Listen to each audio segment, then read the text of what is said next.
I let my dad and his new wife stay in my house during crisis. Then she tried to charge rent from me. Original post.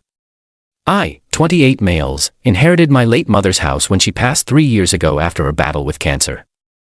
It's a modest 3-bedroom that I've maintained meticulously.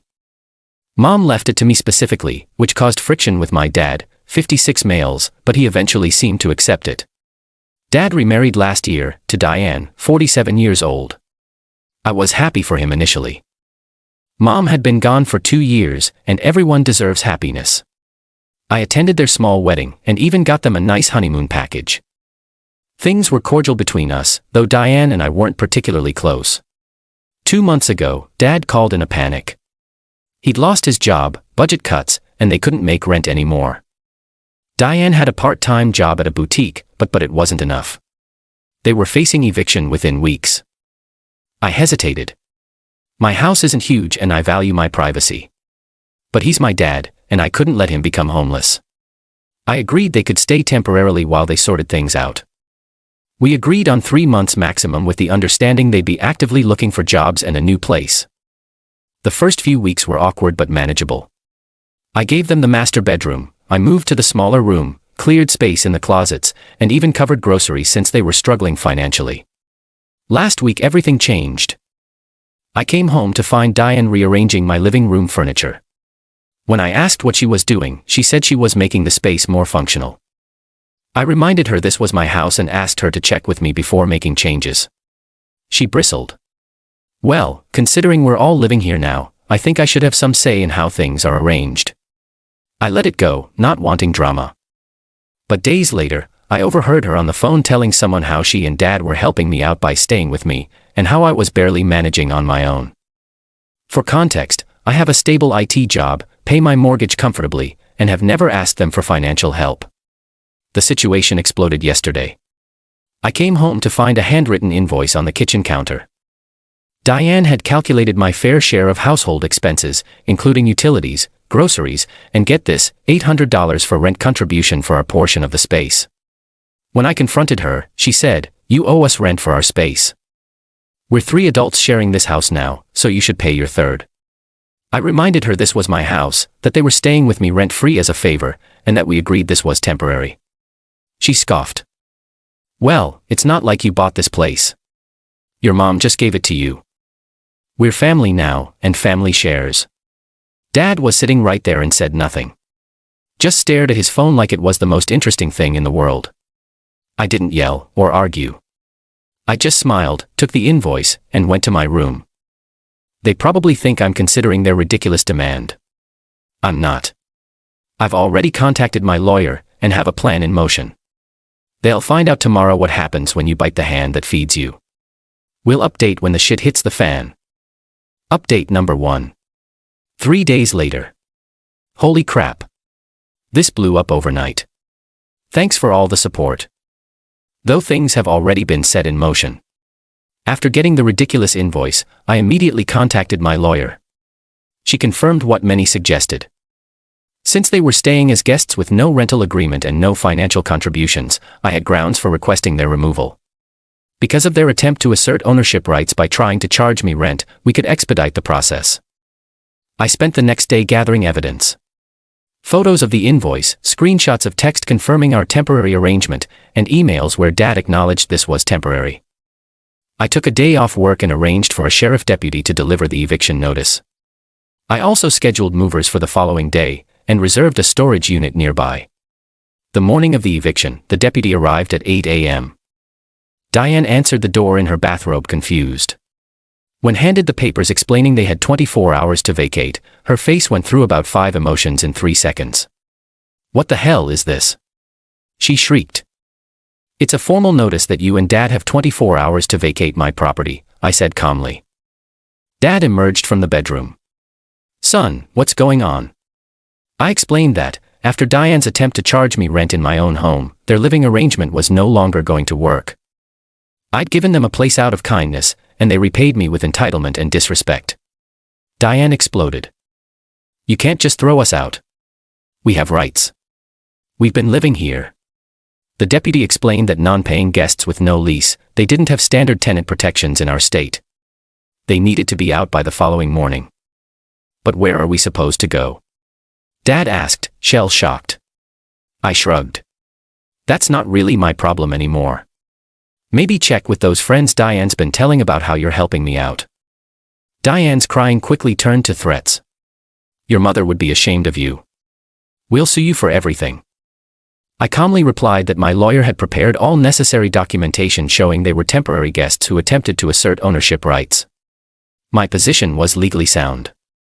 Dad finally spoke up, but not to defend me. You're really putting your own father out on the street. After everything I've done for you. That hit a nerve. Everything you've done, like contest mom's will, or sit silently while your wife tried to charge me rent in my house, that kind of everything.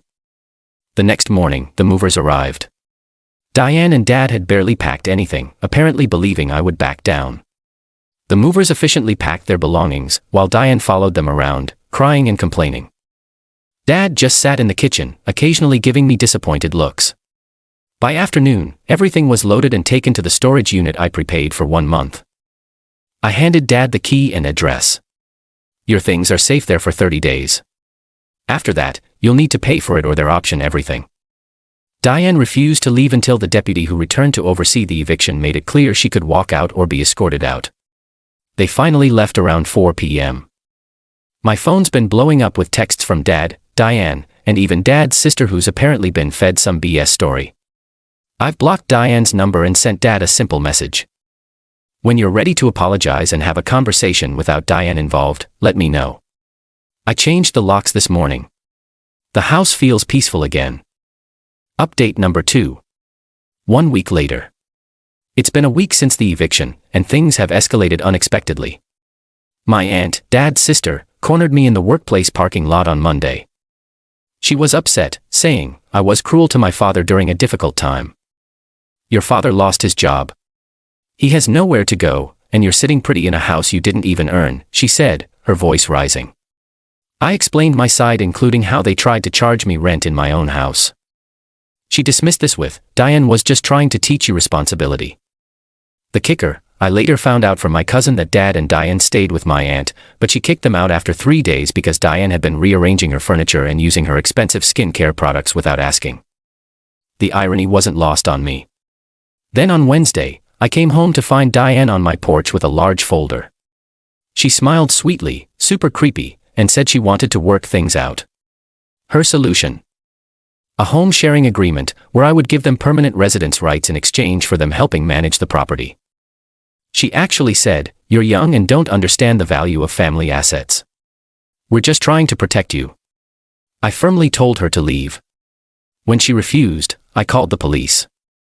While waiting, she started recording me, claiming I was harassing her. When officers arrived, she tried telling them she was being locked out by her unstable stepson. Thankfully, I had copies of the eviction paperwork. The officers escorted her off after explaining she had no legal right to be there. The next day, I received a letter from a lawyer claiming improper eviction and demanding I allow them back, plus pay compensation. My attorney confirmed it had no legal merit. Then came social media. Diane had been posting in community groups claiming I was mentally unstable and squatting in my parents' home. Several relatives messaged me, asking what's really going on, and telling me to respect my elders. The most concerning development. Last Friday, a neighbor called to tell me Dad and Diane were outside my house with a locksmith while I was at work. I immediately called police and rushed home. The locksmith had already left. He'd asked for proof of ownership which they couldn't provide.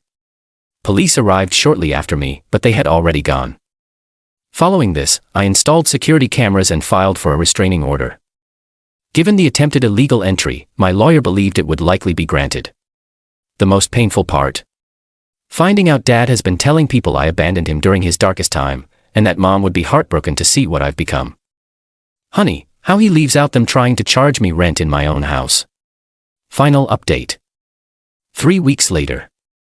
It's been almost a month since this nightmare began, and I think I can finally move on. The restraining order was granted last week. Neither Dad nor Diane can come within 500 feet of me, my home, or workplace, for 6 months. The judge was particularly concerned about the locksmith incident and their repeated attempts to assert ownership rights. I've learned some troubling information about Dad's employment. A former colleague of his reached out after hearing about our fallout. He revealed Dad wasn't laid off due to budget cuts as claimed. While he didn't have all details, he mentioned there had been inappropriate workplace behavior leading to termination. He didn't elaborate further, and I didn't press some things I'm better off not knowing. This made something click. Dad and Diane didn't just need temporary housing. They were planning to move in permanently. The rent invoice wasn't random entitlement. It was part of a larger plan to establish themselves as co-occupants rather than guests. My suspicions were confirmed when cleaning the guest room. I found handwritten notes Diane left behind. They outlined approaches to securing long-term housing solution, including ideas like establish co-ownership through financial contributions and research squatters' rights time frames. There was even a note about claiming emotional dependency to make eviction more difficult. I sent Dad one final text. I found Diane's notes about your plans for my house. Don't contact me again unless it's to apologize. He responded, you've always been ungrateful. Your mother spoiled you rotten. And that was it. 28 years of father-son relationship reduced to a bitter text exchange. I heard through my cousin they've moved in with Diane's sister in another state. Apparently, they told her I violently threatened them and destroyed belongings. Completely false. The most satisfying development, Diane's social media campaign backfired. After her posts about me being a home thief, people who knew the whole story started commenting with their own experiences with Diane's entitlement. She stopped posting about it entirely.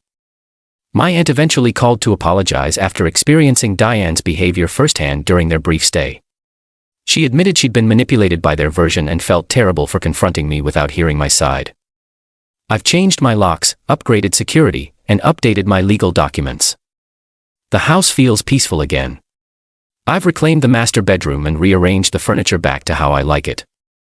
Sometimes I feel sad about how things ended with Dad, but then I remember how quickly he chose Diane's schemes over our relationship. Some relationships aren't worth saving, no matter the history. Sometimes family is just people you're related to, not people who have your best interests at heart. Thanks for the support, Reddit. Your advice helped me stand my ground when I needed it most.